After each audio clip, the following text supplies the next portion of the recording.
Thank you all for inviting me. I want to especially thank DC and Wilson. This is a great opportunity. As mentioned, I'm from San Diego, California. If you jump in the ocean and swim a long way, the first city you get in California is my home. So we share the big ocean. And I'm going to talk about a project today that's critical to both Americans and Chinese. We are now partners in actually a solution to save the world. This is a solution, this is a strategy that cannot be done by one country alone. And the two most important countries on the planet right now are the United States and China. So I did get a chance to meet Bucky when I was a high school senior, when I was 18 years old. And he was hard to understand then. You saw that in the video. I saw him right before he died at a Hunger Project board meeting.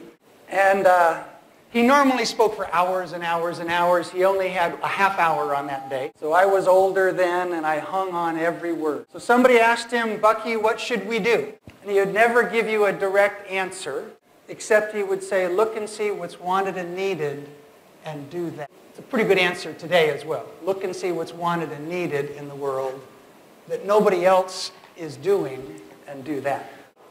But he had also just finished his last book called Critical Path.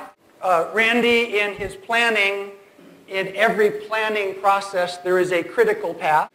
So in this book on page 206 was the answer to this question. The question, I'm going to say it all too. Yeah. How do we make the world work for 100% of humanity in the shortest possible time through spontaneous cooperation without ecological damage or disadvantage to anyone? Great question, yes? Essentially, how do we provide a decent living standard for everybody? This is our office in San Diego. Let's now go down to the bottom. So this strategy, this solution, has 5 benefits. In the next hour, I'm going to talk to you about decreasing pollution from fossil and nuclear fuel, reducing hunger and poverty in developing nations, increasing trade and cooperation and world peace, enabling healthcare, communications, and access to clean water, and stabilizing population growth. 5 benefits from one solution. So, over here, if you can't see these screens, please move your chairs so you can see both screens. So, I hope all of you have seen this map before. It's a map of the Earth at night from NASA, the National Aeronautics Space, from NASA. Some people say this is a map of global population, but it's really only a map of people who are somewhat wealthy. Because there's 1 billion people here, only 15% have electricity. There's 1.5 billion in India, in India, Pakistan, Bangladesh. Only 50% have electricity. And who is B? Can we focus in on China? Thank you. So here's China. Everybody has electricity almost in China. The best number that we have is 98% electrification. The other number that's here is 82% of these lights come from fossil and nuclear fuel. Pull back out gently. A little more. That's in the United States, same percentage, 80. Have you seen the Dymaxion map yet? How many of you never have seen this map before? This is the most accurate flat map of the world you've ever seen. So that's significant in and of itself. That's the most accurate flat map of the world you've ever seen. Comes from this globe. So it looks like a round globe. 20-sided equilateral polygon, 20 triangles. And if I unfold this a particular way, maximum distortion like this is only 2%. All of the points are in the ocean. So I didn't break any of the land masses. So the most accurate flat map of the world you've ever seen. But it's easy to see at some level that we can start to interconnect, literally interconnect between continents from South America to North America, interconnect North America to Asia, Asia to Europe, Europe to Africa, Africa to the Middle East, through India, Southeast Asia, Malaysia, Indonesia. We are all interconnected anyway through transportation, through telephones, through electronics. So let's explain this strategy quickly. So, the question, how to provide a decent living standard, a decent quality of life for everybody sustainably. So, how do you define a decent quality of life? So help me out. Give me one thing for a good quality of life. Clean air, clean water, healthcare, medical, transportation, education, communication, telephone, internet. So, that's quality of life for you and me. What's the thing that makes all of those things work? The enabling technology. Electricity enables our quality of life. So, how does electricity move? How do we move electrons? So, transmission lines is the freeway for electricity. However, I already told you, how do you generate power? How do you generate electricity in China today? Those are the non-renewable energy resources. So what are the renewable energy resources? There are 6 of them. Solar, wind, water, hydropower. There you go. Geothermal, out of the steam out of the ground. Ocean energies, biomass. So here's the question. Is there enough renewable energy to power the needs of the world? So what we're going to talk about is a transmission system, a long-distance transmission system that now has the economic distance of 7,000 kilometers. Many political boundaries in Europe, in Africa, are just a few hundred kilometers. So we know how to move electrons thousands of kilometers, but our political boundaries and political thinking stops at the border. This is the global strategy that Buckminster Fuller proposed. This yellow line represents the high voltage electric grid, linking Latin America to North America to Asia, and around the rest of the world. What you also see here are 100 dots. Each dot represents 70 million people per dot, 1% of the world's humanity. North America is only 7% of the world. China has 23%, India 22%, Southeast Asia has half of the world's population. What you do around energy will affect the world. This is the current energy grid of China. So you have transmission lines throughout the country, and today you have connections into Vietnam, into Cambodia, and even into Russia. You've already begun to interconnect with your neighbors because it makes good economic sense, because the demand for power follows the sun. It's daytime. The sun is high. The demand for power is the highest during the day. Over here we're sleeping. But it makes good economic sense for the utility to keep that machine running 24 hours a day. So if they can sell that, excess power at night, let's say I'm on this side and I have excess power running my turbines, my generators.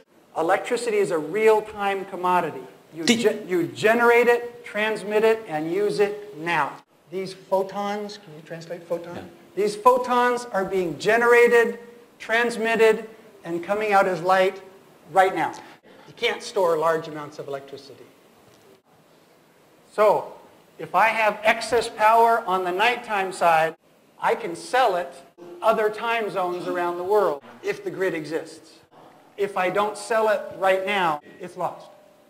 So the more we interconnect, the better it is for everybody. It's like a wide area. It's like going from a local area networking computers to a wide area network. It's more reliable. If you have a fault, you can isolate it. This is a technology, the more you cooperate, it's a win-win deal for both parties. So the more China interconnects with Russia and to Vietnam and Cambodia, parts of the day you're a seller and parts of the day you're a buyer. This is the wind power map of China. There's enough wind energy in Mongolia to power all the needs of China today. Here's the solar power map, 400 kilometer by 400 kilometer square. There's enough solar radiation hitting that square to power the world. Just 3% of the world's deserts. I've flown around the world several times, and I will give up 3% of the world's deserts. But it's not always a sunny day. I want my power 24/7. So put some solar on your roof like they do here. Put some in the desert. And you'll need transmission to get that solar power to Beijing and to Shanghai. The sun's not always shining, but then maybe some days it's really windy. They have windmills right out here. So you need a palette of renewables. There is no lack of renewable energy on the planet. This is an energy machine that will give us all the renewable energy that we ever wanted thousands of times over. It's just in the last century we learned how to dig something out of the ground and burn it. When there were only 3 billion people 60 years ago, it didn't have much impact. Now there's 7 billion people, and doing that today has enormous impact. So why should we do this? Why do we need to do this? Why do you need to do this? So well-respected magazine in America, they talk about the worst polluted cities in the world. Worst polluted city is Linfen. And 16 of the top 20 cities, most polluted cities in the world, are in China. So there's work to be done. So I want to compare the United States and China. I told you we are partners in this. We have to do this together. Neither of us can get out of this by ourselves. Here's the history of the United States from 1965 to today in energy. Now this is all energy, not just electricity. So oil is the bottom, is the black. Natural gas, coal, nuclear, hydro. What's missing on this graph? Renewable. You remember that Earth at Night map at the very beginning?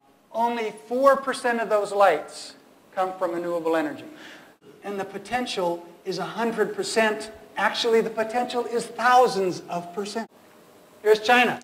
A much different graph. So America has been wealthy for many decades. Look at the difference. But in the last 10 years, this line is the same as the United States. The Chinese are now producing as much energy as the United States has done for decades. So here's your total energy consumption, mostly coal. Here's oil for hydroelectric power, nuclear, and a little sliver of renewable. That's why what this company is doing is so leading edge. So the International Energy Agency is one of the leading energy agencies that does statistics in the world around energy.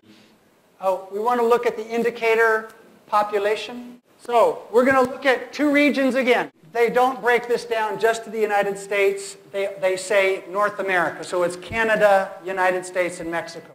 Population of North America, 440 million people. Population of China, 1.3 billion people. So a lot more people in a smaller space. Let's look at energy. Electricity consumption. If it was just the U.S., it's about equal to the U.S. and China are equal. Now electricity consumption per capita generally, and I use 5 times more electricity than the average person here in this room. In America, we are wasteful, and it's embarrassing. Next one. Carbon dioxide emissions. This is where it gets scary. So in just 10 years, you emit as much carbon dioxide as the United States does today. You and me together emit half of the carbon dioxide on the planet. The 2 countries that have to change are you and me. Not just one, both of us. We are partners in this solution. However, the next CO2 per person, on a per person basis, 14 tons in North America, 5 tons per person in China. We both do the same amount total, but the worst offender is me. So let's give you some positive direction here. This is a very difficult conversation because the world is not necessarily on a positive track. But change is happening and it is very exciting. And this is a good competition to be in. This is the wind power growth in the world between the United States and China. The last decade, the United States led the world in wind. In just 5 years, China is the leading wind installation capacity on the planet in just 5 years. Let's go to the next one. Here's solar cell production. So also from the New York Times, 2 articles from the New York Times. So these are the comparisons between the United States and China in producing solar cells. You see them all over the place outside. This is the United States in the last 10 years. And we just had 3 solar cell manufacturers go bankrupt. China has exploded in this market. You produce 60% of all of the solar cells in the world. This is a good competition to be in. But remember, even with this solar cell production and that wind growth, it's only 3% of the global market. So the strategy, build your solar farms where you have big wind potential in the deserts. Build your wind farms where you have good wind in the plain. Build your geothermal power around the Pacific Rim where you have good volcanic activity. There's more than enough renewable on the planet for everybody forever, but sometimes it's in a remote location and sometimes in a neighboring country. But if you link the grid, you can buy and sell that clean energy 24/7. That's the #1 strategy from the work of Buckminster Fuller 30 years ago.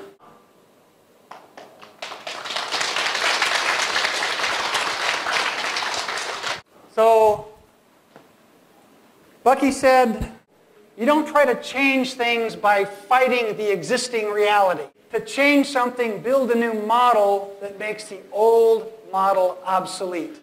New thinking, new technology can ultimately make fossil fuel. We don't need to still dig something out of the ground and burn it when we can literally harvest sun, just like you harvest grain.